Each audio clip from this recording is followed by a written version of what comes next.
Alrighty, guys. So, good old leg day. Part 2 of the week for our lower glutes and hamstrings. So, not a much better effective compound lift to really stimulate the glutes and the upper hammies than hip thrusts. At least personally for me, it's probably what makes the most activation.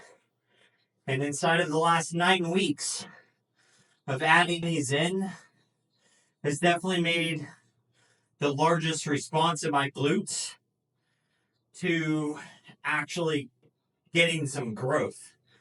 I'm one of those people who are not genetically gifted with a fat ass.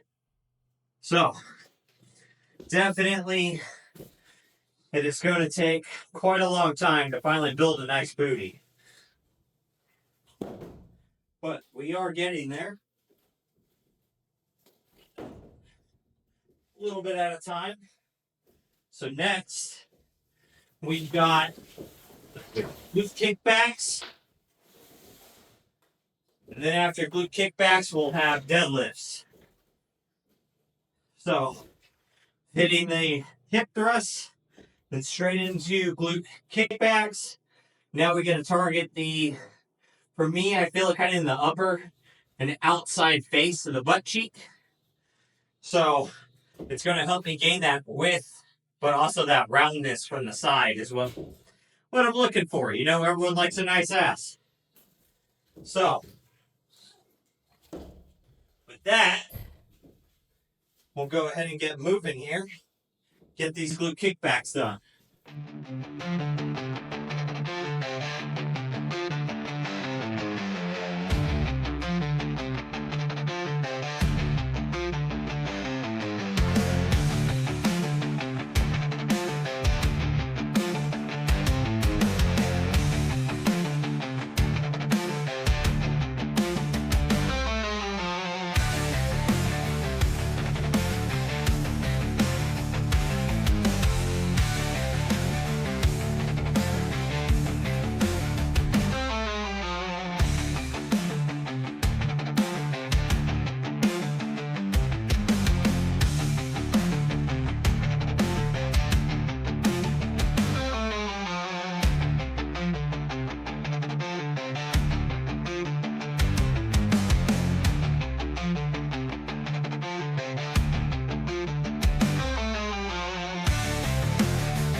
Glute kickbacks are done.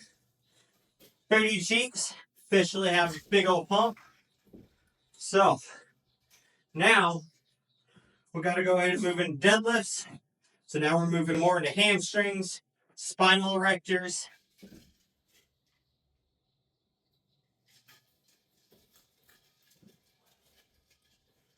And then just about the rest of the body for a secondary engagement.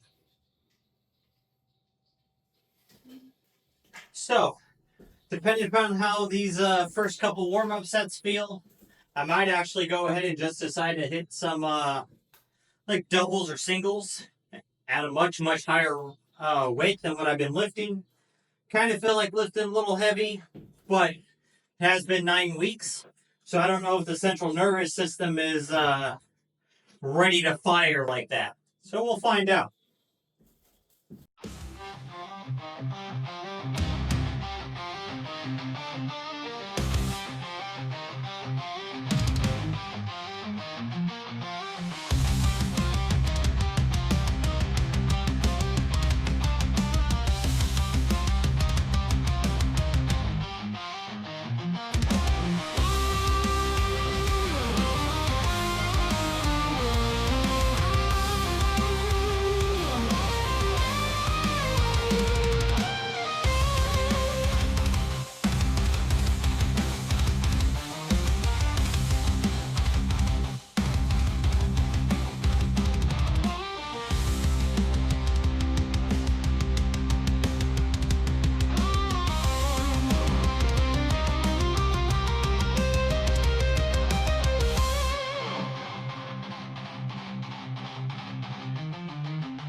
All right, so I stacked this up kind of weird, so I had to go use my calculator to double check my math here.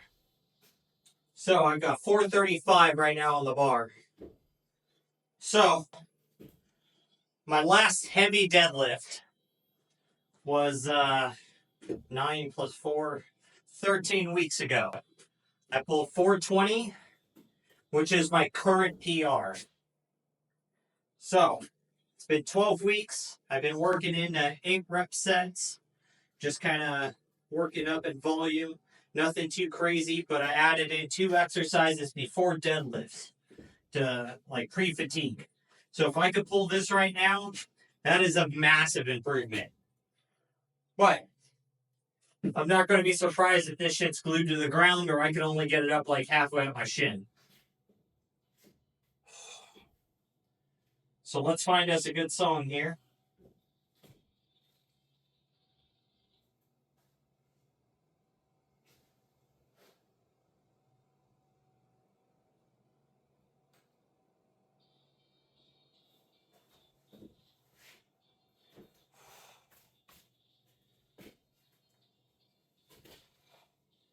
Oh.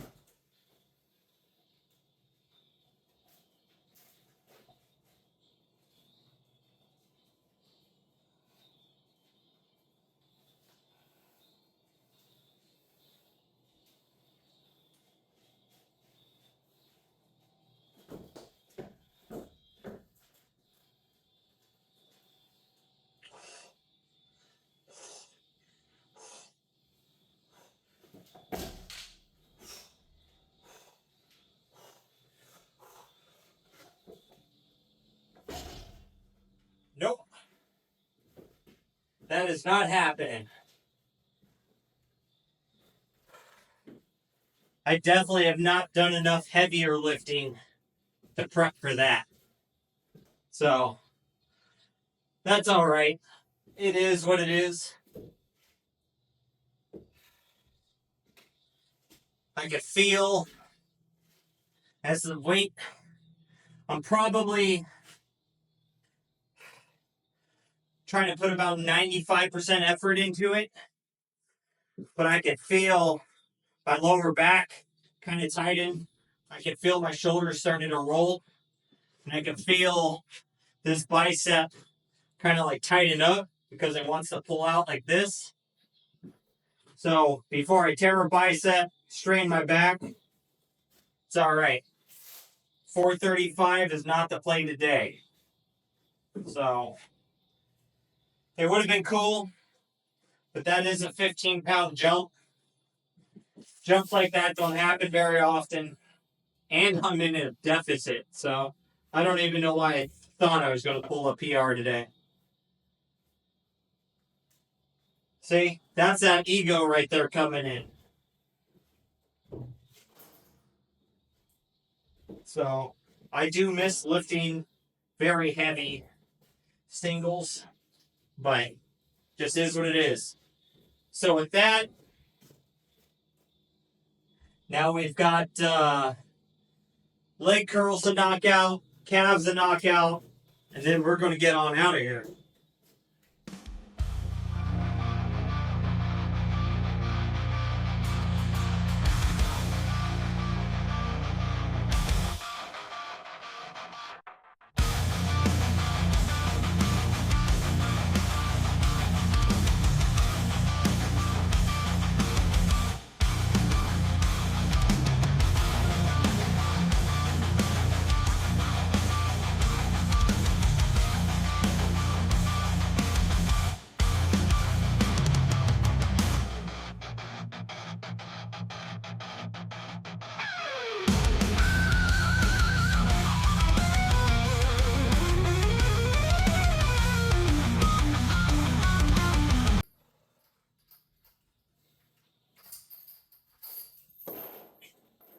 Alrighty, so now all we got to do, go ahead and hit some calves here,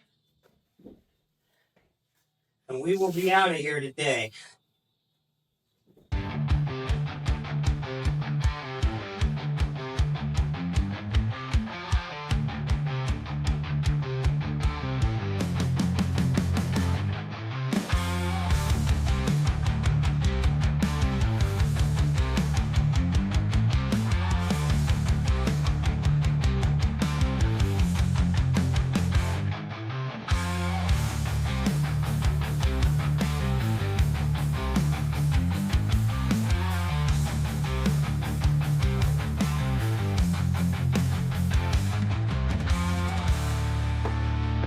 Man, oh man.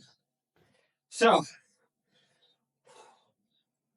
we got our second lower workout for the week done. Lifted a little bit heavy in deadlifts. Definitely not the same as pulling three for 8 at 280. But we did pull 365 and then shot for a 435 pull. We definitely in the deficit, not ready for that, especially with having deadlifts be our third movement. Is what it is. We'll get there again, though. My best ever was 465. I still have a goal to pull 500 once. And then after I pull 500, I just want to work at like 405 and just work on hitting that for sets. So that's the overall goal. But with that, guys, make sure you're out there working on your goals. And most of all, just don't be a lazy fuck.